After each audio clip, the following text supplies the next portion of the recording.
While race bans are rare in Formula One, they aren't impossible. Let's take a look at the drivers who've all faced a race ban in the series. Starting off with Riccardo Patrese in 1978 during the Italian Grand Prix, there was a 10-car crash on the opening lap, and Patrese was subsequently blamed for this crash. Several drivers came together and advised Bernie Ecclestone that they would not race at the USGP unless Patrese was banned, resulting in Patrese not racing. Then we have Nigel Mansell in 1989, who faced a race ban for reversing back into his pit crew at the Portuguese Grand Prix when he missed his mark. Mansell ignored a black flag that was issued to him, and then he was then banned from the Spanish Grand Prix. We then have the year of 1994, where it seems to be that the FIA were just throwing around race bans left, right, and center because there are three separate drivers who faced race bans. And first we have Eddie Irvine, who was given a 3-race ban for causing a 4-car crash during the Brazilian Grand Prix. Jordan went on to appeal this ban, and it seemed to be they made an example out of him. They not only rejected the appeal, but they also increased the race ban to 3 races. Then we have the Flying Finn, Mika Hakkinen. He was given a 1-race ban for a last lap collision at the 1994 British Grand Prix. This ban was suspended for 3 races, however, due to Mika crashing into DC and Hockenheim, it was enforced for the next race in Hungary. Finally, for 1994, we have none other than Michael Schumacher, who was very impatient, overtook Damon Hill on the formation lap. He was issued a stop-go penalty, which was ignored, and due to this, while Michael did finish the race, he did end up getting disqualified, and he was issued a 2-race ban for failing to serve the stop-go penalty. We then go on to 1997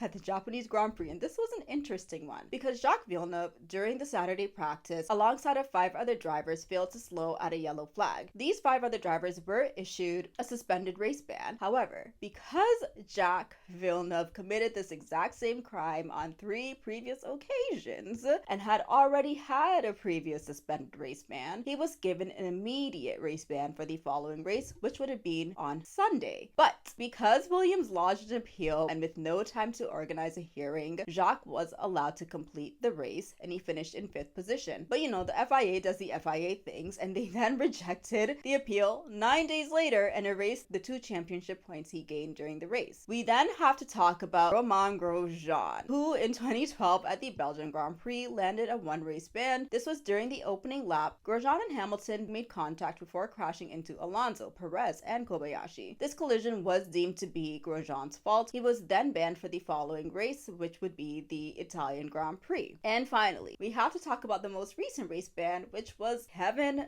Magnussen in 2024. Now, we all witnessed his season of penalty points that contributed to his race ban, but the final blow was at the 2024 Italian Grand Prix when he made contact with Pierre Gasly during an attempted overtake. Kevin Magnussen locked up and collided with Pierre's Alpine. The FIA gave him a 10-second time penalty and 2 further penalty points, resulting in him receiving a race ban.